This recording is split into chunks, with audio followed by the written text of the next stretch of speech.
Hello everyone, today we will be recapping the horror movie Companion. The movie opens with a beautiful young woman named Iris working at a shopping mall. While there, she encounters a handsome man named Josh Beeman. The two instantly develop a deep attraction to each other. In the next scene, we see the couple driving to a beautiful house owned by a man named Sergey. As they approach the house, Iris begins to feel uneasy, worried about whether Josh's friends will like her, especially Kat, who she knows dislikes her. Josh reassures her, telling her to just be herself. Upon entering the house, Josh and Iris are greeted by his friends, Kat, Patrick, Eli, and Sergey. Kat, who is both Sergey's side chick and girlfriend, technically owns the house. After a brief round of introductions, the group settles in. During dinner, Patrick shares the story of how he met Eli, recounting the moment he stepped on a dinosaur costume, which unexpectedly sparked a bond between them. That same evening, the group enjoys wine and dances into the night. The following day, Josh and Iris make plans to visit the lakeside. However, Josh, suffering from a hangover from the previous night's party, refuses to go and insists that Iris go alone. Before she leaves, he discreetly slips a knife into her pocket while giving her a kiss. At the lakeside, Iris unexpectedly encounters Sergey, who is spending some time alone. She is surprised to find the knife in her pocket. Sergey greets her, and they exchange pleasantries. But Iris soon feels uncomfortable being alone with him and decides to leave. However, Sergey insists that she stay and spend some time with him. Reluctantly, she agrees. Moments later, Sergey takes out a bottle of massage oil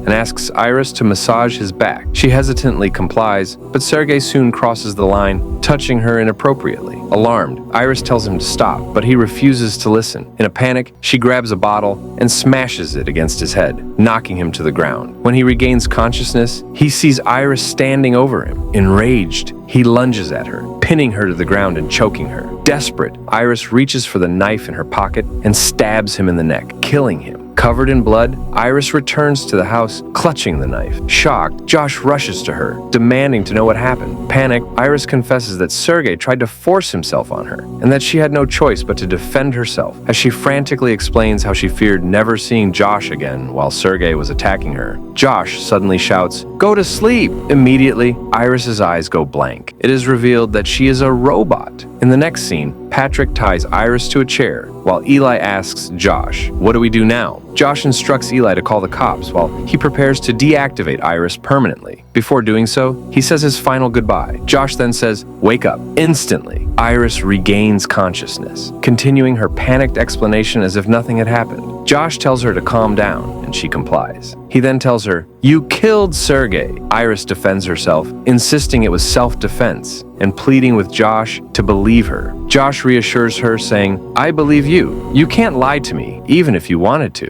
Confused, Iris asks why, and Josh explains that it is part of her programming. She cannot lie because she is a robot. Shocked, Iris protests, insisting that she has real memories. She remembers going to Japan twice, among other experiences. But Josh further clarifies that her memories are simply programmed backstories designed to make her seem more human. To prove it, he takes out his phone and changes the language settings. Instantly, Iris begins speaking in the new language in a robotic tone. When Josh asks her about the weather, she responds with an automated weather report. He explains that even their initial meeting at the shopping mall was just a programmed scenario. It could have taken place anywhere, a dog park, a library, but her system simply selected the mall as the setting. Everything she remembers is artificial. Devastated by the truth, Iris falls silent, realizing she was never truly human. Seeing her distress, Josh gently asks, "Do you want to know how we really met?" The scene then flashes back to a Chinese agency where a robotic prototype, Iris, is being presented to Josh. The agent explains the intricacies of her programming, assuring him that she is completely harmless. She is designed as an emotional companion, incapable of harming humans or animals, and can fulfill any request given to her. With this revelation, the movie leaves the audience questioning the nature of reality and identity. Was Iris ever truly alive, or was she merely a programmed illusion of humanity? Josh turned to her and asked, "Does she know she's a robot?" She hesitated before responding, "They don't know. They're too fixated on you to even think about it. She seems like a real companion, doesn't she?" The scene transitions to Iris fully synchronizing. Her eyes flicker open as she scans Josh's face. Detecting a love link, a flashback takes us to their first meeting. Iris pushing a shopping cart in the mall, locking eyes with Josh. Their introduction feels automatic, their connection instant. The love link was created. The memory shifts again. This time, Iris fully sensing like a human. She smiles at Josh, her gaze soft, love shimmering in the air, Iris tied up. I feel things, Iris tells Josh. I feel pain. I feel guilt. I feel anger. Josh cuts her off. It's all programming. It's designed to make it feel real. Tears well in Iris's eyes. Josh scoffs. That's not real either. It's just water inside you,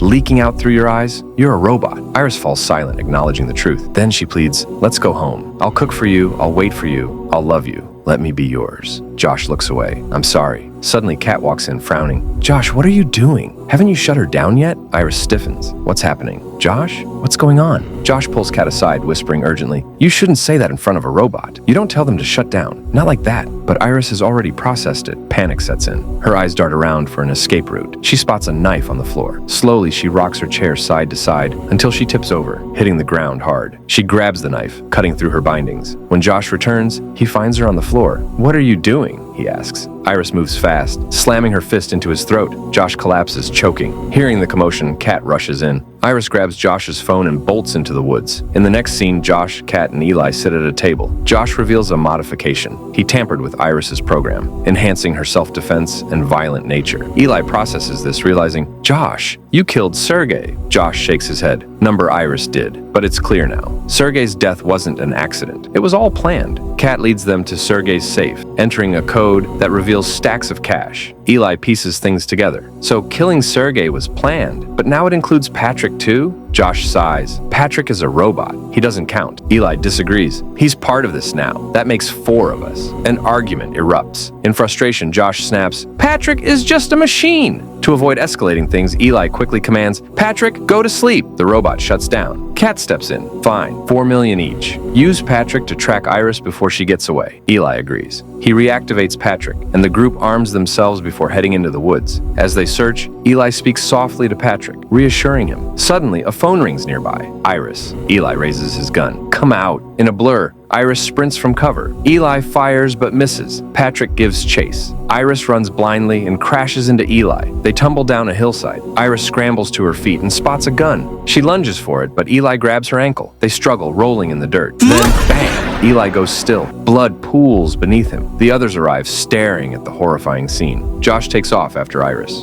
She reaches his car, slamming his hand in the door as she jumps inside. Drive home, she commands. Nothing happens. The car is programmed to Josh's voice. Josh pounds on the window, desperately trying to break in. Iris pauses, then grabs his phone. She quickly modifies her voice, imitating Josh. The car recognizes the command. Engine starts. Josh watches helplessly as Iris speeds off. He stumbles back into the house, searching for another phone. Meanwhile, on the road, the car blares an alarm. Stolen vehicle detected. The system auto-parks and shuts down. Iris panics. Then, Josh's phone rings. His voice is soft, almost pleading. I love you, come back to me. Iris hesitates, then hangs up. Furious, Josh storms into the woods. He finds Patrick, cradling Eli's lifeless body. Josh grabs Eli's phone and reprograms Patrick. Find Iris, bring her back to me. He dials up Patrick's aggression to 100%. A final flashback. Iris, still trapped in the car, kicks at the shattered window, trying to escape. Just as she's about to break free, a police officer pulls over, stepping out cautiously. Ma'am, are you okay? He asks. Iris freezes for a moment, then quickly shifts tactics, switching to German to make the conversation difficult. The officer frowns. Where are you coming from? Iris responds in German, deliberately confusing him. The officer sighs and gestures toward his car. All right, I'll take you home. Iris tenses. 9. The officer's eyes flick to the car interior. He spots a knife. Alarmed, he reaches for his gun. Step out of the vehicle, hands where I can see them. Before he can react, Patrick appears from the shadows. With cold precision, he kills the officer, then retrieves Josh's phone while unlocking it.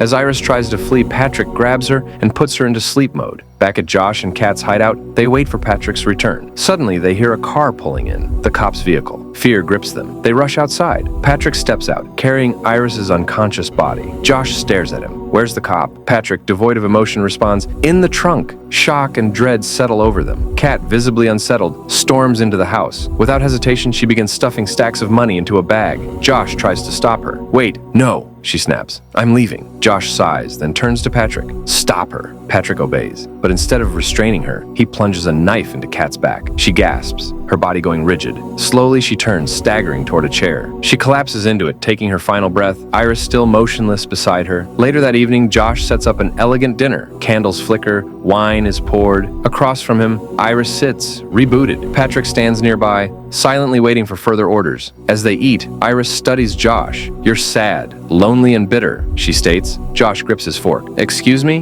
No matter how much you try to control everything, you're empty inside. Josh's face darkens. In a fit of rage, he reduces Iris's intelligence to 0. She goes numb, emotionless, expressionless. Testing her, Josh commands, stretch out your hand. She obeys. He holds a candle beneath her palm. The flame licks at her skin. The synthetic flesh melts, burning. Iris doesn't react. Satisfied, Josh calls the robotics company. The unit malfunctioned, he lies. It destroyed itself. He places a gun in Iris's hand. Pull the trigger. With no choice, she obeys. The shot rings out. Iris slumps over, lifeless. Soon, company agents arrive. They question Josh about the incident. Josh, ever the manipulator, spins a story, using Patrick, now dressed as a police officer, as an alibi. One of the agents, skeptical, narrows his eyes. I've met this officer before. Josh tenses. Panic sets in. Without hesitation, he orders, Patrick, stop them! As the agents return to their car, Patrick steps forward, gun in hand, he fires. The agents drop, lifeless. One, however, escapes, bolting into the woods. In the back of the van, Iris's system reboots. She gasps awake, disconnecting herself. Emerging from the vehicle, she sees Patrick strangling the last surviving agent against a tree. Desperate to intervene, Iris lunges at Patrick, only to realize she can't fight. Her attack systems are still disabled. Patrick turns on her,